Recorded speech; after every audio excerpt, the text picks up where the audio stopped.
હંમેશા ગૌરીનું આહવાન કરવામાં આવે। આવો આપણે પણ ગૌરીનું આહવાન કરીએ।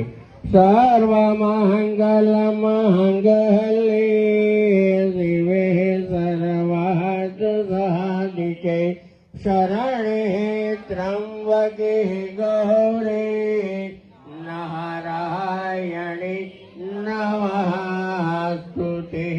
ત્યાર પછી આપણા ત્રણ મુખ્ય દેવતા બ્રહ્મા, વિષ્ણુ અને મહેશ। આવો બ્રહ્માનું આહવાન કરીએ।